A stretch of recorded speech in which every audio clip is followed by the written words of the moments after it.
ಎಲ್ರಿಗೂ ನಮಸ್ಕಾರ. ನಮ್ಮ ನ್ಯೂಸ್ ಅಲರ್ಟ್ ಯೂಟ್ಯೂಬ್ ಚಾನಲ್ಗೆ ನಿಮಗೆ ಸ್ವಾಗತ. ನಾನು ಚಂದನ್.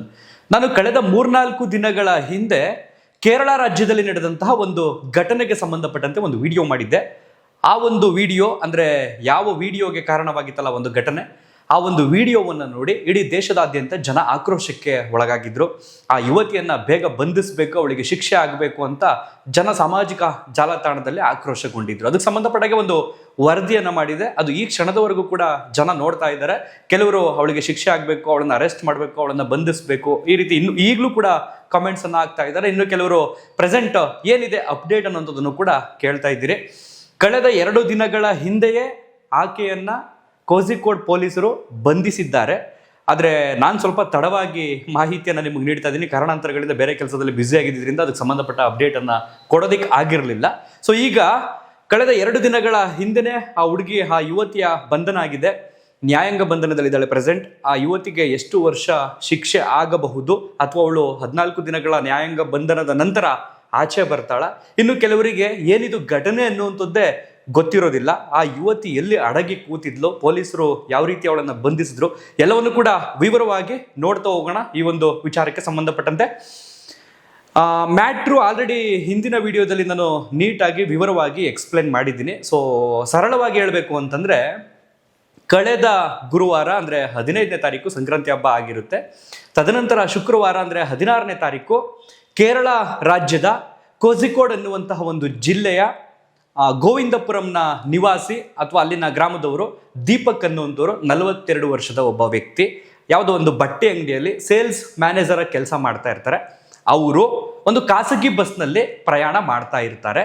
ಅದೇ ಬಸ್ನಲ್ಲಿ ಶಿಮ್ಜಿತಾ ಮುಸ್ತಫಾ ಅನ್ನುವಂತಹ 35 ವರ್ಷದ ಯುವತಿಯೂ ಕೂಡ ಆ ಖಾಸಗಿ ಬಸ್ನಲ್ಲಿ ಪ್ರಯಾಣ ಮಾಡ್ತಾ ಇರ್ತಾಳೆ.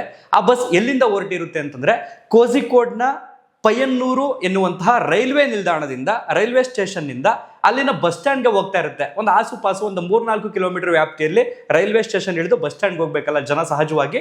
ಆ ರೀತಿ ಆ ಬಸ್ ಕರ್ಕೊಂಡು ಹೋಗ್ತಾ ಇರುತ್ತೆ, ಖಾಸಗಿ ಬಸ್. ಸೊ ಆ ಖಾಸಗಿ ಬಸ್ನಲ್ಲಿ ಹೋಗುವಂತಹ ಸಂದರ್ಭದಲ್ಲಿ ಬಸ್ನಲ್ಲಿ ತುಂಬಲಾಗದಷ್ಟು ಜನ, ಅಂದರೆ ಹೆಚ್ಚು ಕಮ್ಮಿಗೆ ಒಂದು 52 ಸೀಟಿಂಗ್ ಕೆಪಾಸಿಟಿ ಅಂತಿದ್ರೆ ಅದಕ್ಕಿಂತ ಜಾಸ್ತಿ ಆದ್ರೆ ಏನಾಗುತ್ತೆ, ಸ್ಟ್ಯಾಂಡಿಂಗ್ ಅಲ್ಲಿ ನಿಂತ್ಕೋಬೇಕಾಗುತ್ತೆ ಜನ.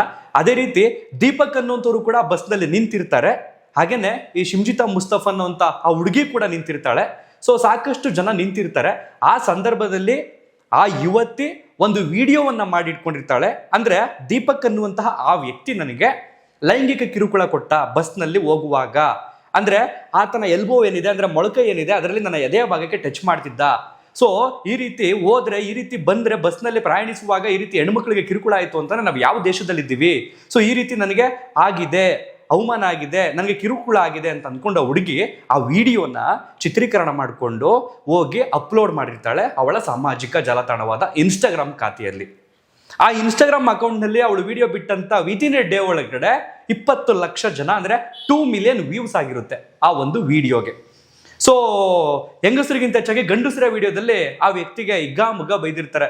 ಇವ್ರು ಇಂಥವ್ರಿಂದ ಹಂಗಾಗಿದೆ, ನಮ್ಮ ಸಮಾಜದಲ್ಲಿ ಹೆಣ್ಮಕ್ಳ ಮೇಲೆ ಅತ್ಯಾಚಾರ ಜಾಸ್ತಿ ಆಗ್ತಿದೆ, ಇಂಥವ್ರನ್ನೆಲ್ಲ ಹಂಗೆ ಮಾಡಬೇಕು, ಹಿಂಗೆ ಮಾಡಬೇಕು, ಈ ರೀತಿ ಕಮೆಂಟ್ಸ್ಗಳು ಯಾವಾಗ ಜಾಸ್ತಿ ಆಯಿತು, ಅಫ್ಕೋರ್ಸ್ 20 ಲಕ್ಷ ಜನಕ್ಕೆ ಆ ವಿಡಿಯೋ ತಲುಪಿದೆ ಅಂತಂದ್ರೆ ಆ ವ್ಯಕ್ತಿಯ ಸ್ನೇಹಿತರಾಗಿರ್ಬೋದು, ಫ್ಯಾಮಿಲಿ ಆಗಿರ್ಬೋದು, ಅವರಲ್ಲಿ ಯಾರಾದರೂ ಒಬ್ರು ಕೂಡ ನೋಡಿರ್ತಾರೆ. ಅದೇ ರೀತಿ ದೀಪಕ್ ಅನ್ನೋಂಥವ್ರಿಗೆ ಆ ಒಂದು ವಿಡಿಯೋ ತಲುಪುತ್ತೆ.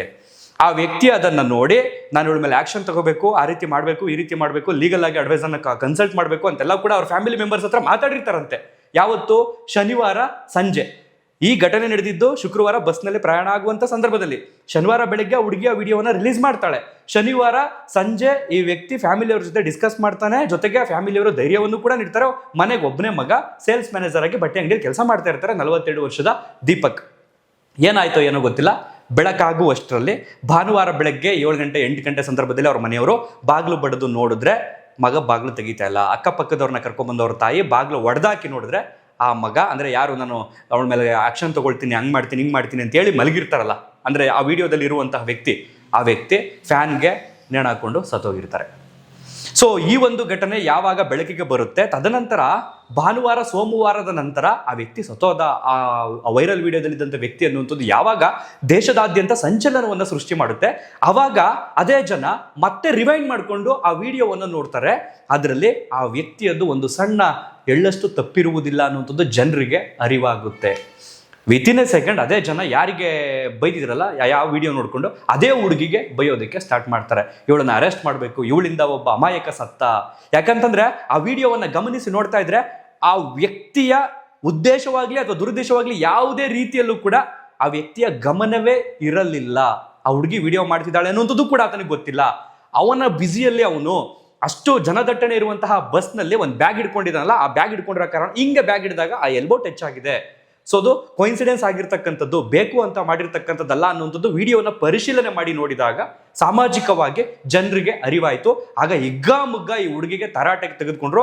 ಸಡನ್ ಆಗಿ ಆ ಹುಡುಗಿ ಆ ವಿಡಿಯೋನ ಡಿಲೀಟ್ ಮಾಡಿ ಅವಳು ಇನ್ಸ್ಟಾಗ್ರಾಮ್ ಅಕೌಂಟ್ನ ಪ್ರೈವೇಟ್ ಮಾಡಿರ್ತಾಳೆ. ಈ ಕಡೆ ಒಂದು ಜೀವ ಹೊರಟಾಯಿತು. ಅವ್ರ ಕುಟುಂಬದವರ ಆಕ್ರಂದನವನ್ನು ಹೇಳತೀರಲಾಗದಷ್ಟು ಸಂಕಟವನ್ನು ವ್ಯಕ್ತಪಡಿಸ್ತಾ ಇದ್ರು. ಸೊ ಅಕ್ಕಪಕ್ಕದವರು, ಸ್ಥಳೀಯರು, ಕುಟುಂಬದವರು ಆ ತಾಯಿಗೆ ಅಂದರೆ ದೀಪಕ್ ಅವರ ತಾಯಿಗೆ ಧೈರ್ಯ ಹೇಳಿ ಸ್ಟೇಷನ್ಗೆ ಕರ್ಕೊಂಡೋಗಿ ಜಿಲ್ಲಾಧಿಕಾರಿಗಳ ಸಂಪರ್ಕ ಮಾಡಿಸಿ ಕಂಪ್ಲೇಂಟ್ ಅನ್ನ ಕೊಡಿಸ್ತಾರೆ. ಅಲ್ಲಿ ತನಕ ಪೊಲೀಸರು ಸ್ವಯಂ ಪ್ರೇರಿತ ದೂರು ದಾಖಲು ಮಾಡ್ಕೊಳ್ಳುವಂಥದ್ದು ಅದೇನು ಕೂಡ ಮಾಡಲ್ಲ. ಕಾರಣ ಏನು ಅಂದ್ರೆ ನಮ್ಮ ಭಾರತೀಯ ಪೊಲೀಸರು ಏನಾದ್ರು ಕೇಳ್ತು ಅಂತಂದ್ರೆ ನಾವು ಯಾವ ಸೆಕ್ಷನ್ ಹಾಕೊಳ್ಳೋದ್ರಿ, ಇದಕ್ಕೆ ಈ ತರ ಆಯ್ತಿರ್ತವೆ, ಹೆಂಗ್ ಮಾಡಿದ್ರಿ, ಹಾಗೆ ಹೇಗೆ ಗೊತ್ತಾಗ್ತಿಲ್ಲ ಅಂತಂತಾರೆ. ಬಟ್ ಯಾವಾಗ ಹೈಯರ್ ಪ್ರೆಷರ್ ಬಂದಾಗ ಕೇಸನ್ನು ದಾಖಲು ಮಾಡ್ಕೊಳ್ತಾರೆ, ಆಗ ಸೆಕ್ಷನ್ಗಳನ್ನು ಹುಡುಕೊಳ್ತಾರೆ. ಸೊ ಅದೇ ರೀತಿ ಶಿಮ್ಜಿತಾ ಮುಸ್ತಫಾಳನ್ನ ಲುಕೌಟ್ ನೋಟಿಸ್ ಕೊಟ್ಟು ಬಂಧಿಸ್ತಾರೆ. ಅಂದ್ರೆ ಅದಕ್ಕೆ ಯಾವುದೇ ರೀತಿ ವಾರೆಂಟ್ ತಗೊಂಡು ಹೋಗ್ಬೇಕು ಅನ್ನುವಂಥದ್ದೇನಿಲ್ಲ. ಜಾಮೀನು ರಹಿತ ಅಪರಾಧ ಮಾಡಿದ್ದಾಳೆ ಎನ್ನುವಂಥ ಒಂದು ಸೆಕ್ಷನ್ನ ಆರೋಪದಲ್ಲಿ ಅವಳನ್ನ ಬಂಧಿಸ್ತಾರೆ. ಸಡನ್ ಆಗಿ ಎಲ್ಲಿರ್ತಾಳೆ ಅಂತಂದ್ರೆ ಅವಳು ವಡಕಾರ ಅನ್ನುವಂತಹ ಅವರ ನೆಂಟರು ಮನೆಯಲ್ಲಿ, ರಿಲೇಷನ್ ಮನೆಯಲ್ಲಿ ಇರ್ತಾಳೆ. ಅವಳ ಮೊಬೈಲ್ ನಂಬರ್ ಟ್ರೇಸ್ ಮಾಡ್ಕೊಂಡೋಗಿ ಅವಳನ್ನ ಬಂಧಿಸ್ಕೊಂಡು ಬರ್ತಾರೆ. ಯಾರು? ಕೋಝಿಕೋಡ್ನ ಪೊಲೀಸರು. ಸೊ ಯಾವ ಸೆಕ್ಷನ್ನಲ್ಲಿ? ಈ ಹಿಂದೆ 306 ಅಂತಿತ್ತು, IPC ಸೆಕ್ಷನ್ 306 ಅಂತಿತ್ತು. ಪ್ರೆಸೆಂಟ್ ಅದು ಭಾರತೀಯ ನ್ಯಾಯ ಸಂಹಿತೆ ಅಂದ್ರೆ BNS 108ರ ಅಡಿಯಲ್ಲಿ ಆತ್ಮಹತ್ಯೆಗೆ ಪ್ರಚೋದನೆ ಮಾಡಿದ್ದಾರೆ ಎನ್ನುವಂತಹ ಅಪರಾಧದ ಆರೋಪದಡಿಯಲ್ಲಿ ಆ ಮಹಿಳೆಯನ್ನ 35 ವರ್ಷದ ಶಿಮ್ಜಿತಾ ಮುಸ್ತಫಳನ್ನ ಪೊಲೀಸರು ಬಂಧಿಸ್ಕೊಂಡು ಬರ್ತಾರೆ. ಪ್ರೆಸೆಂಟು ಕೇರಳದ ಮಂಜೇರಿ ಎನ್ನುವಂತಹ ಜೈಲಿನಲ್ಲಿ ಪ್ರೆಸೆಂಟ್ 14 ದಿನಗಳ ನ್ಯಾಯಾಂಗ ಬಂಧನದಲ್ಲಿ ಆ ಹುಡುಗಿ ಇದ್ದಾಳೆ. ಏನ್ ಶಿಕ್ಷೆ ಆಗಬಹುದು? ಇದು ಜಾಮೀನು ರಹಿತ ಆರೋಪವಾಗಿದ್ದು ಅಥವಾ ಅಪರಾಧವಾಗಿದ್ದು 10 ವರ್ಷ ಕನಿಷ್ಠ ಶಿಕ್ಷೆ ಅನ್ನುವಂಥದ್ದೊಂದಿದೆ ನಮ್ಮ ನ್ಯಾಯಾಂಗ ವ್ಯವಸ್ಥೆಯಲ್ಲಿ. ಅದ್ರ ಜೊತೆಗೆ ದಂಡವನ್ನು ಕೂಡ ವಿಧಿಸಬಹುದು. ಅದು ನ್ಯಾಯಾಧೀಶರ ವಿವೇಚನೆಗೆ ಬಿಟ್ಟಿದ್ದು. ಆದರೆ ನ್ಯಾಯಾಧೀಶರು ಆ ಎಲ್ಲ ನಿರ್ಧಾರಗಳನ್ನು ತೆಗೆದುಕೊಳ್ಳುವ ಮುನ್ನ ಈಗ ದೀಪಕ್ ಅವರ ಪರವಾಗಿ ಈಗ ಪ್ರಾಸಿಕ್ಯೂಷನ್ ಇರುತ್ತಲ್ಲ, ವಾದ ಮಾಡುವಂತಹ ವಕೀಲರು ಇರ್ತಾರಲ್ಲ, ಅವರು ಇದಕ್ಕೆ ಸಂಬಂಧಪಟ್ಟ ಹಾಗೆ ಹೌದು ಇದೇ ಕಾರಣದಿಂದನೇ ಆ ವ್ಯಕ್ತಿ ಆತ್ಮಹತ್ಯೆಗೆ ಪ್ರಚೋದನೆ ಮಾಡ್ಕೊಂಡು ಸತ್ತಿದ್ದಾನೆ ಅನ್ನುವಂಥದ್ದನ್ನ ಬಲವಾಗಿ ಸಾಬೀತು ಮಾಡಬೇಕಾಗುತ್ತೆ ಕೋರ್ಟ್ ಕಟ್ಕಟೆಯಲ್ಲಿ. ಸೊ ಈಗ ಯಾರೋ ಒಬ್ರು ಬೈದು ಬಿಡ್ತಾರೆ, ಸಡನ್ ಆಗಿ ಬೈದ್ರು ಅನ್ನೋ ಕಾರಣಕ್ಕೋಗಿ ಯಾರೋ ಒಬ್ರು ಸತ್ತೋಗ್ಬಿಡ್ತಾರೆ, ಅದು ಕೇಸ್ ನಿಲ್ಲೋದಿಲ್ಲ. ಇಲ್ಲ ಯಾರೋ ನಿಂದಿಸ್ತಾರೆ, ಅಪಹಾಸ್ಯವಾಗಿ ಆಡಿಕೊಳ್ತಾರೆ, ಹಂಗ ಹೋಗ್ಬಿಟ್ಟು ಯಾರೋ ಸತ್ತೋಗ್ಬಿಟ್ರು ಅಂತಂದ್ರೆ ಅದು ಅಂತ ಕೇಸ್ಗಳು ನಡೆಯೋದಿಲ್ಲ. ಬಟ್ ಇಲ್ಲಿ ಯಾವ ಕಾರಣದಿಂದ, ಅದಕ್ಕೆ ಸಂಬಂಧಪಟ್ಟ ದಾಖಲೆಗಳು ಅದೆಲ್ಲವನ್ನು ಕೂಡ ಪ್ರಾಸಿಕ್ಯೂಷನ್ ಯಾವ ರೀತಿ ಪ್ರೂವ್ ಮಾಡುತ್ತೆ, ಅದಕ್ಕೆ ಸಂಬಂಧಪಟ್ಟಾಗೆ ಆ ಹುಡುಗಿಗೆ ಶಿಕ್ಷೆ ಆಗುತ್ತೆ. ಅಫ್ಕೋರ್ಸ್ ಇಲ್ಲಿ ಇಡೀ ದೇಶವೇ ನಿಂತಿರೋದ್ರಿಂದ, ಕೇರಳವೂ ಕೂಡ ಜಾತಿ ಧರ್ಮ ಎಲ್ಲವನ್ನೂ ಕೂಡ ಮರೆತು ನಿಂತಿರುವುದರಿಂದ ಪ್ರಾಸಿಕ್ಯೂಷನ್ ಯಾವ ರೀತಿಯಲ್ಲಿ ಆ ವ್ಯಕ್ತಿಯ ಪರವಾಗಿ ವಾದ ಮಾಡುತ್ತೆ, ಆ ವ್ಯಕ್ತಿಯ ಕುಟುಂಬದವರಿಗೆ ಅಥವಾ ಮೃತಪಟ್ಟಂತ ವ್ಯಕ್ತಿಗೆ ನ್ಯಾಯ ದೊರಕಿಸ್ಕೊಡುತ್ತೆ ಅನ್ನೋದನ್ನ ಕಾದು ನೋಡ್ಬೇಕಾಗುತ್ತೆ. ಇನ್ನೊಂದು 12ರಿಂದ 13 ದಿನಗಳಲ್ಲಿ ರಿಸಲ್ಟ್ಸ್ ಗೊತ್ತಾಗ್ಬಿಡುತ್ತೆ. ಆ ಹುಡುಗಿಗೆ ಬೇಲ್ ಆಗುತ್ತಾ? ಬೇಲ್ ಕೂಡ ಆಗುತ್ತೆ.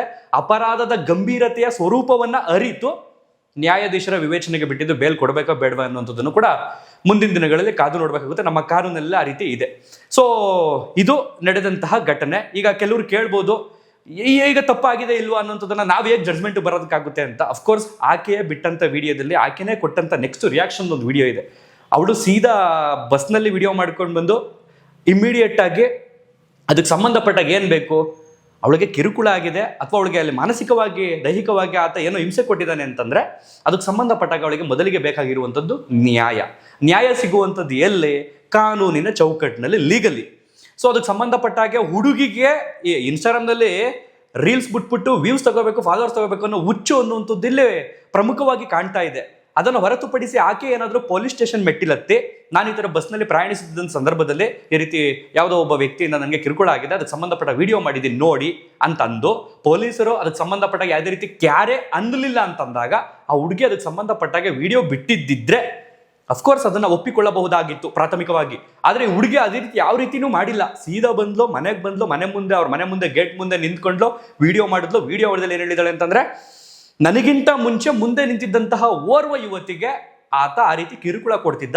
ಅದನ್ನ ಗಮನಿಸಿದ ನಂತರ ನಾನು ನನ್ನ ಫೋನ್ನಲ್ಲಿ ಶೂಟ್ ಮಾಡಬೇಕು ಅಂತ ನನ್ನ ಫೋನ್ ರೆಕಾರ್ಡಿಂಗ್ ಅನ್ನು ಆನ್ ಮಾಡ್ಕೊಳ್ತೀನಿ. ಅದನ್ನ ಗಮನಿಸಿ ಅವ್ನು ಸಡನ್ ಆಗಿ ಆ ಕಡೆ ತಿರ್ಕೊಂಡ್ಬಿಡ್ತಾನೆ. ನಾನೇನ್ ಮಾಡ್ಲಿ, ಈ ರೀತಿಯ ಘಟನೆ ಸಾಮಾಜಿಕವಾಗಿ ನಡೀತಿದೆ, ನನಗೆ ಮಾನಸಿಕವಾಗಿ ನೋವನ್ನ ಅನುಭವಿಸಿದ್ದೀನಿ ಅಂತೇಳಿ ವಿಡಿಯೋ ಬಿಟ್ಟಾಗ ನಮ್ಮ ಜನ ಹಿಂದೆ ಮುಂದೆ ನೋಡಿದೆ ಅವಳಿಗೆ ಜೈ ಅಂದಿರ್ತಾರೆ, ಇವನ್ಗೆ ಹಾಕೊಂಡು ಚೆನ್ನಾಗಿ ಬೈದಿರ್ತಾರೆ. ಮಾನಸಿಕವಾಗಿ ನೊಂದಂಥ ವ್ಯಕ್ತಿ ಧೈರ್ಯ ಕಳೆದುಕೊಂಡು ಏನೋ ಗೊತ್ತಿಲ್ಲ ಫ್ಯಾನ್ ನೇಣ ಹಾಕೊಂಡು ಸತ್ತೋಗ್ಬಿಡ್ತಾರೆ. ಸೊ ಸಾಮಾಜಿಕ ಜಾಲತಾಣ ಇರುವುದು ಸಾಮಾಜಿಕವಾಗಿ ವಿಚಾರವನ್ನು ತಿಳಿಯೋದಕ್ಕೆ ಹೊರತು ನಮ್ಮ ಬೇಳೆಕಾಳುಗಳನ್ನು ಬೇಯಿಸ್ಕೊಂಡು ಇನ್ನೊಬ್ಬರು ಮನೆ ಬೆಂಕಿ ಆರಿಸೋದಕ್ಕೆ, ದೀಪ ಆರಿಸೋದಕ್ಕೆ ಅಲ್ಲ. ಆ್ಯಂಡ್ ಇನ್ನೊಂದೇನು ಅಂತಂದರೆ, ಸಾಮಾಜಿಕ ಜಾಲತಾಣಗಳಲ್ಲಿ ನೀವು ಬಯಸಿದ್ದಕ್ಕಿಂತ 100 ಪಟ್ಟು ಬೆಳಿಬೋದು, ಗ್ರೋತ್ ಆಗ್ಬೋದು. ಅದನ್ನು ಒಳ್ಳೆ ದಾರಿಲಿ ಬೆಳೀರಿ, ಬದುಕಿ, ಬೇರೆಯವರನ್ನು ಬದುಕೋದಿಕ್ಕೆ ಬಿಡಿ. ನಿಮ್ಮ ತೀಟೆ ತೆವಲುಗಳಿಗೆ ಇನ್ನೊಬ್ಬರು ಹೆಸರನ್ನ ಬಳಸ್ಕೊಂಡು ಇನ್ನೊಬ್ಬರನ್ನ ಹಾಳು ಮಾಡಿ, ಇನ್ನೊಬ್ಬರನ್ನ ತೇಜೋವಧೆ ಮಾಡಿ, ಇನ್ನೊಬ್ಬರನ್ನ ಯಾವುದೇ ರೀತಿ ಕೆಟ್ಟದಾಗಿ ಬಿಂಬಿಸಿ ನಾವು ಅದರಿಂದ ಬದುಕ್ತೀವಿ, ನಾವು ಅದರಿಂದ ಚೆನ್ನಾಗಿರ್ತೀವಿ ಅಂತ ನೀವೇನಾದ್ರೂ ಅಂದ್ಕೊಂಡ್ರಿ ಅಂತಂದರೆ ಕರ್ಮ ಅನ್ನೋದು ಯಾವ ಕಾರಣಕ್ಕೂ ಬಿಡುವುದಿಲ್ಲ. ಅದು ಗಂಡ್ಸಾಗ್ಬೋದು, ಹೆಂಗ್ಸಾಗ್ಬೋದು, ಯಾರೇ ಆಗ್ಬೋದು, ತಪ್ಪು ಯಾರೇ ಮಾಡಿದ್ರು ತಪ್ಪೆ. ನಮ್ಮಲ್ಲಿ ಈ ರೀತಿಯ ಘಟನೆಗಳು ಸಾಕಷ್ಟು ನಡೆಯುವುದರಿಂದ ಯಾವುದೇ ರೀತಿ ಒಂದು ಹುಡುಗಿ ರೀತಿ ಒಂದು ವಿಡಿಯೋ ಬಿಟ್ಲು ಅಂದರೆ ಇಮಿಡಿಯೇಟ್ ನಾವು ಹಿಂದೆ ಮುಂದೆ ಕ್ರಾಸ್ ವೆರಿಫಿಕೇಶನ್ ಏನನ್ನೂ ಕೂಡ ಮಾಡುವುದಿಲ್ಲ. ಗಂಡಸಿನದೇ ತಪ್ಪು ಅಂತ ಜಡ್ಜ್ಮೆಂಟ್ಗೆ ಬಂದ್ಬಿಡ್ತೀವಿ. ನೋಡಿ, ಆ ರೀತಿ ಜಡ್ಜ್ಮೆಂಟ್ಗೆ ಬಂದಿದ್ದಕ್ಕೆ ಹಿಂದೆ ಮುಂದೆ ಯೋಚನೆ ಮಾಡಿ ನಮ್ಮ ಸ್ವಂತ ಬುದ್ಧಿಗೆ ತಗೊಂಡು ಕಮೆಂಟ್ ಹಾಕಿ ಮಾಡಿದ್ದಕ್ಕೆ ಹಿಂದೆ ಮುಂದೆ ಈಗ ಅವ್ರ ತಾಯಿ ಒಬ್ಬನೇ ಮಗ ಅಂತಿದ್ದು ಬದುಕು ನಡೀತಿದ್ದೇ ಆ ವ್ಯಕ್ತಿಯ ಇಂದ. ಆ ವ್ಯಕ್ತಿ ಏನೋ ದುಡ್ಕೊಂಡು ಬರ್ತಿದ್ರು, ಏನೋ ಮಾಡ್ತಿದ್ರು, ಬಟ್ ಅವ್ರ ಫ್ಯಾಮಿಲಿ ಪರಿಸ್ಥಿತಿ ಏನಾಗುತ್ತೆ. ಸೊ ಈ ತಿಕ್ಲಾಟಗಳಿಗೆ ಏನು ಹೇಳೋದಕ್ಕಾಗಲ್ಲ. ಜೀವ ಮತ್ತೆ ಅಂತೂ ವಾಪಸ್ ತರೋದಕ್ಕಾಗಲ್ಲ. ಎಷ್ಟು ಕೋಟಿ ಕೊಟ್ಟರು ಅಷ್ಟೇ, ಆ ಹುಡುಗಿಗೆ 10 ವರ್ಷ ಜೈಲಾದರೂ ಅಷ್ಟೇ, ಆ ತಾಯಿಗೆ ಮಗ ಸಿಗಲ್ಲ, ಸತ್ತಂಥ ವ್ಯಕ್ತಿ ಮತ್ತೆ ಬದುಕಿ ಬರಲ್ಲ.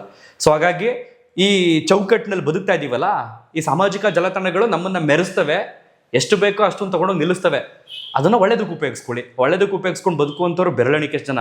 ಕೆಟ್ಟದ್ದಕ್ಕೆ ಉಪಯೋಗಿಸ್ಕೊಂಡು ಬದುಕ್ತಾ ಇದ್ದೀವಿ ಅಂತ ಹಾಳಾಗ್ತಾ ಇರೋಂಥವ್ರೆ ನಮ್ಮಲ್ಲಿ 99% ಜನ ಇದ್ದಾರೆ. ಅವ್ರವ್ರ ಹಣೆ ಬರೋಕ್ಕೆ ಬಿಟ್ಟಿದ್ದು, ಇನ್ನೇನು ಇಲ್ಲ. ಆ್ಯಂಡ್ ಇನ್ನೊಂದೇನು ಅಂತಂದರೆ, ಇಲ್ಲಿ ಕೆಟ್ಟದಕ್ಕೆ ವ್ಯಾಲ್ಯೂ ಜಾಸ್ತಿ ಅಂತ ಜನರು ಕೆಟ್ಟದನ್ನೇ ಜಾಸ್ತಿ ಅವಲಂಬಿಸ್ತಾ ಇದ್ದಾರೆ. ಒಟ್ಟಾರೆಯಾಗಿ ಈ ಒಂದು ಘಟನೆಯಿಂದ ಹುಡುಗಿಗೆ ಪ್ರೆಸೆಂಟ್ ಈಗ 14 ದಿನಗಳ ನ್ಯಾಯಾಂಗ ಬಂಧನದಲ್ಲಿದ್ದಾಳೆ. ಕೇರಳದ ಮಂಜೇರಿ ಎನ್ನುವಂತಹ ಒಂದು ಜೈಲಿನಲ್ಲಿ ಆ ಹುಡುಗಿಗ ಬಂಧನದಲ್ಲಿದ್ದಾಳೆ. ನೋಡೋಣ ಪ್ರಾಸಿಕ್ಯೂಷನ್ ಯಾವ ರೀತಿ ವಾದ ಮಾಡುತ್ತೆ, ಯಾವ ರೀತಿ ಪ್ರೂವ್ ಮಾಡುತ್ತೆ, ಆ ಹುಡುಗಿ ಹಿಂದನೇ ಆ ವ್ಯಕ್ತಿ ಆ ರೀತಿ ಆಗಿದ್ದು ಅನ್ನೋದಕ್ಕೆ ಬಲವಾಗಿ ಯಾವ ರೀತಿ ಪ್ರೂವ್ ಮಾಡ್ತಾರೆ ಅನ್ನೋದನ್ನ ವೆಯ್ಟ್ ಮಾಡಿ ನೋಡಬೇಕಾಗುತ್ತೆ ಅಂತ ಹೇಳ್ತಾ ಈ ಒಂದು ವಿಡಿಯೋನ ಇಲ್ಲಿಗೆ ಮುಗಿಸ್ತಾ ಇದ್ದೀನಿ. ನಿಮ್ಮ ಅನಿಸಿಕೆ ಅಭಿಪ್ರಾಯಗಳನ್ನ ಕಾಮೆಂಟ್ ಬಾಕ್ಸ್ನಲ್ಲಿ ಬರೆದು ತಿಳಿಸಿ. ತಡವಾಗಿ ಈ ಒಂದು ಅಪ್ಡೇಟ್ ಅನ್ನ, ಈ ಒಂದು ಮಾಹಿತಿನ ನಿಮಗೆ ಕೊಡ್ತಾ ಇರೋದ್ರಿಂದ ಕ್ಷಮೆ ಕೇಳ್ತಾ ಈ ವಿಡಿಯೋನ ಮುಗಿಸ್ತಾ ಇದ್ದೀನಿ. ಕಳೆದ 2 ದಿನಗಳ ಹಿಂದೆಯೇ ಆ ಹುಡುಗಿಯನ್ನ ಬಂಧನದಲ್ಲಿರಿಸಲಾಗಿದೆ. Thank you so much. ಧನ್ಯವಾದ.